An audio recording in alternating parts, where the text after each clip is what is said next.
The Passing of Arthur Alfred Lord Tennyson. That story which the bold Sir Bedivere, first made and latest left of all the knights, told, when the man was no more than a voice in the white winter of his age, to those with whom he dwelt, new faces, other minds.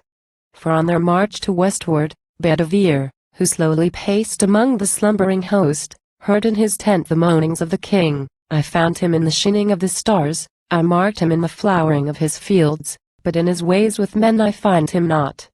I waged his wars, and now I pass and die. O me!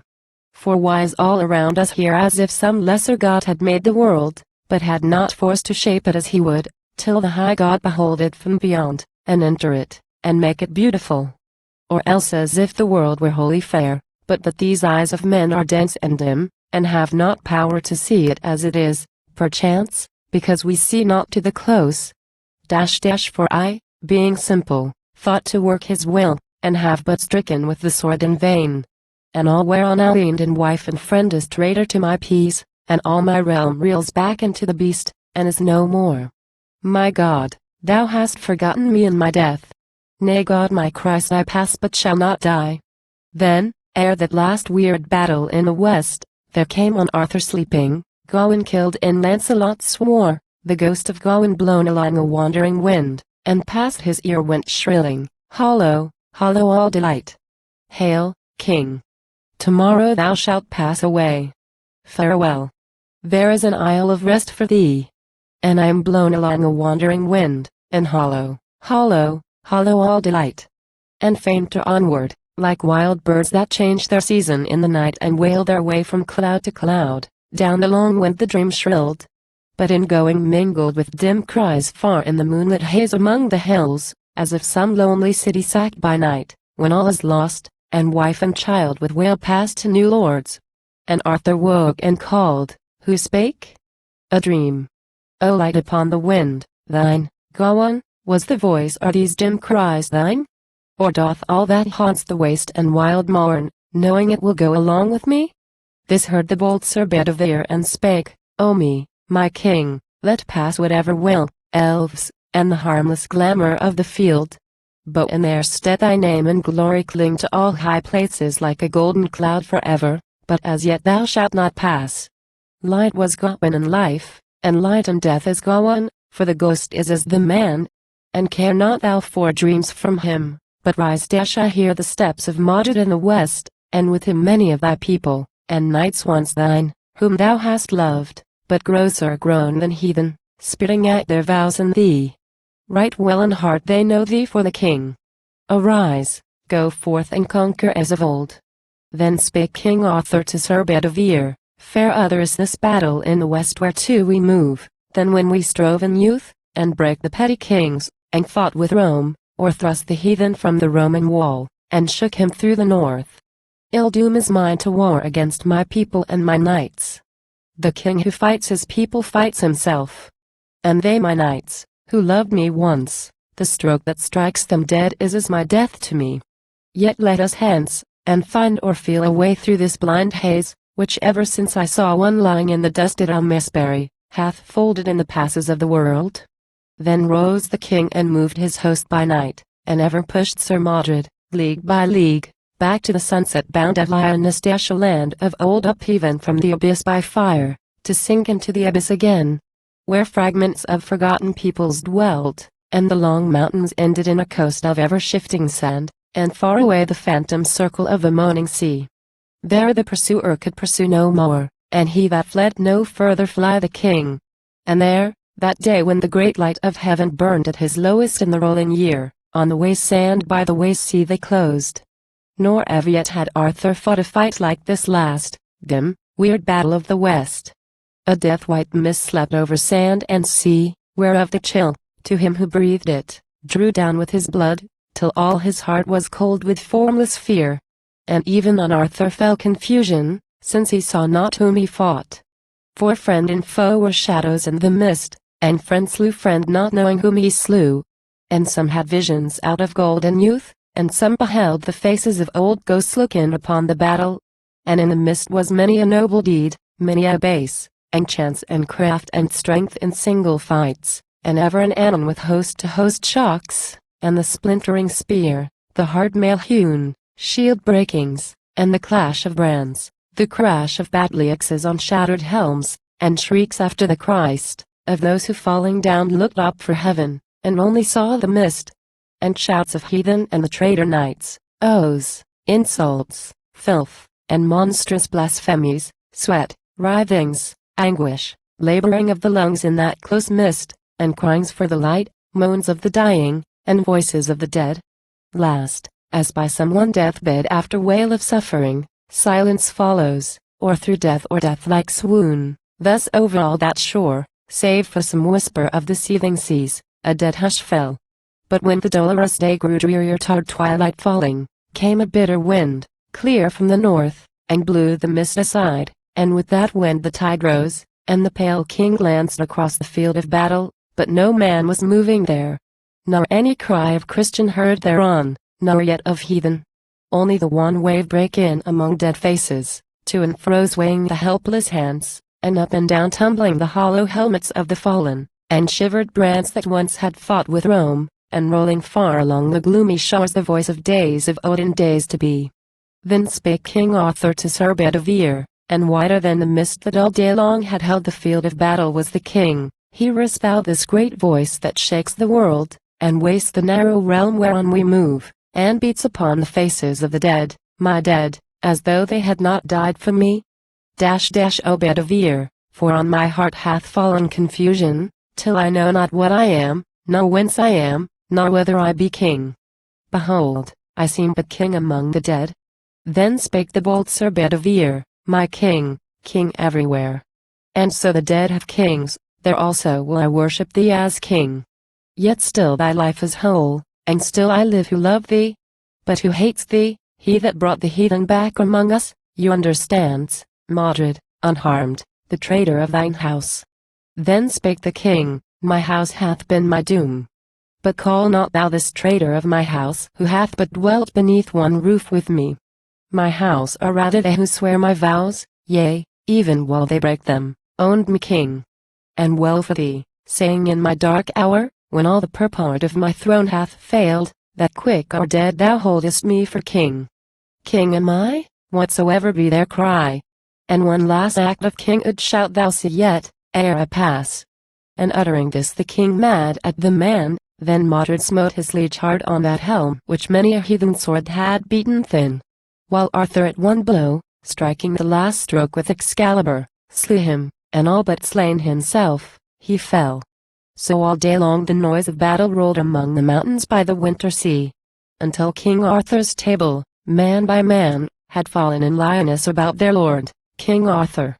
Then, because his wound was deep, the bold Sir Bedivere uplifted him, and bore him to a chapel nigh the field, a broken chancel with a broken cross, that stood on a dark strait of barren land. On one side lay the ocean, and on one lay a great water, and the moon was full. Then spake King Arthur to Sir Bedivere, the sequel of today unsolders all the goodliest fellowship of famous knights whereof this world holds record. Such a sleep they sleep the men I loved. I think that we shall never more, at any future time, delight our souls with talk of knightly deeds, walking about the gardens and the halls of Camelot, as in the days that were.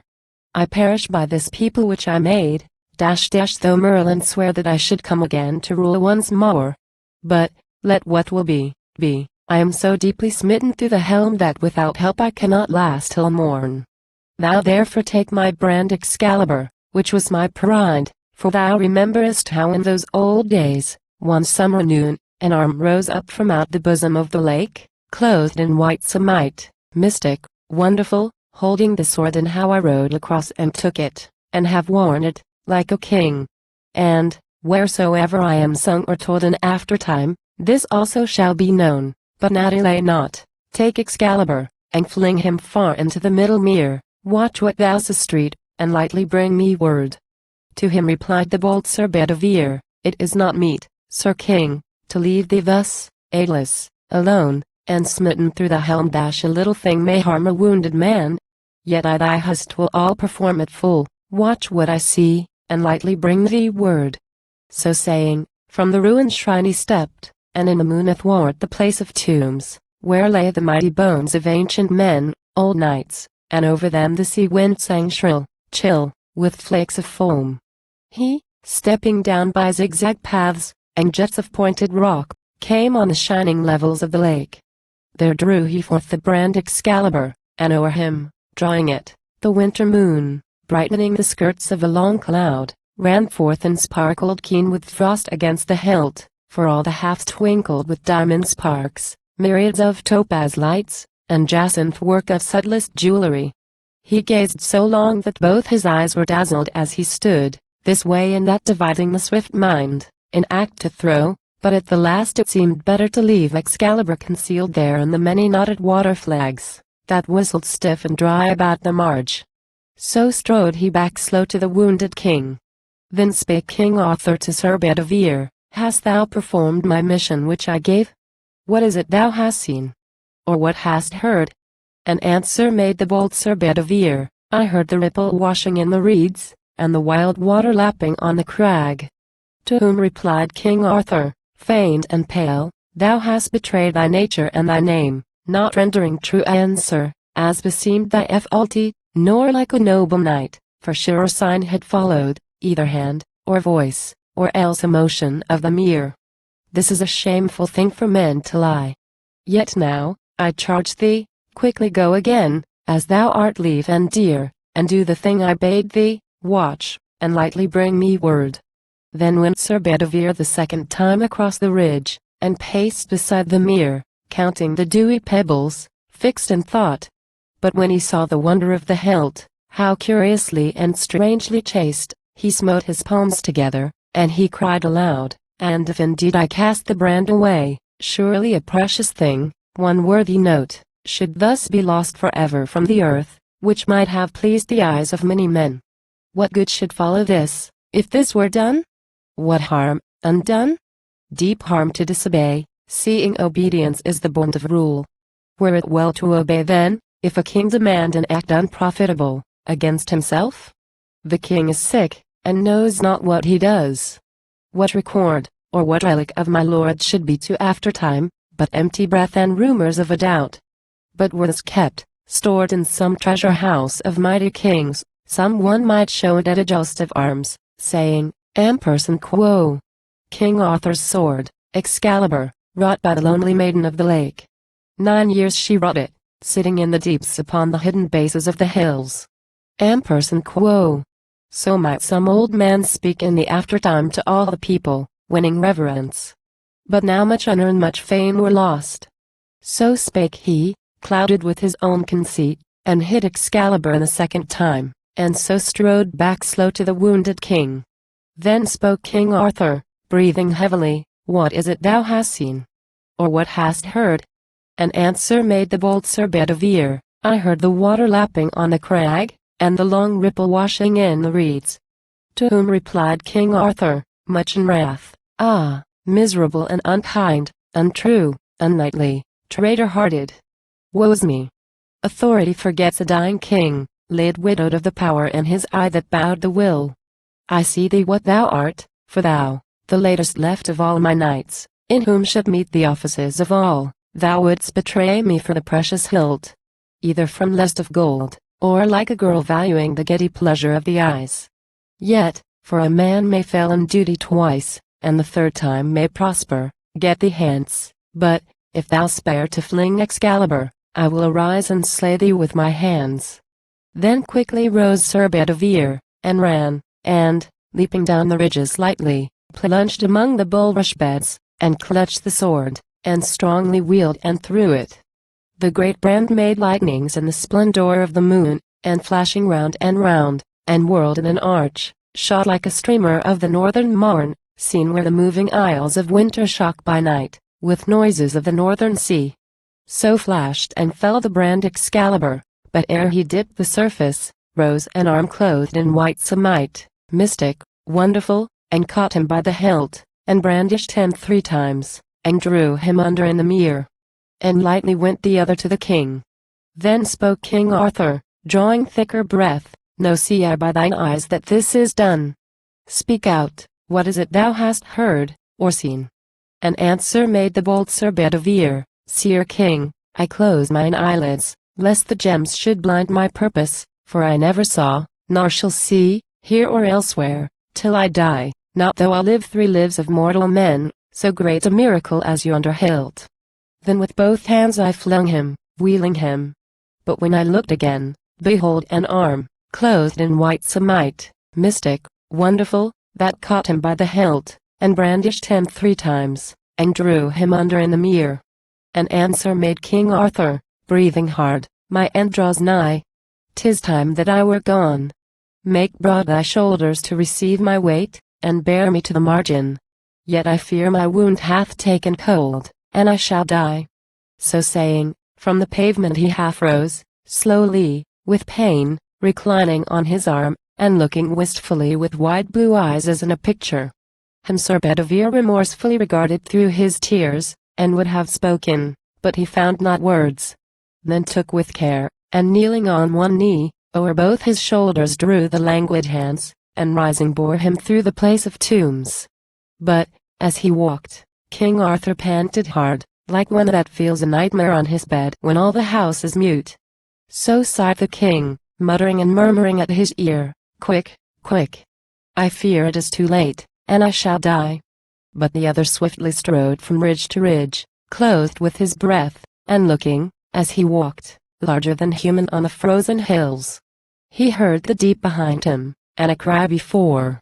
His own thought drove him like a goad. Dry clashed his harness in the icy caves and barren chasms, and all to left and right the bare black cliff clenched round him, as he based his feet on jets of slippery crag that rang sharp smitten with the dint of armed heels dash, and on a sudden, lo! The level lake, and the long glories of the winter moon.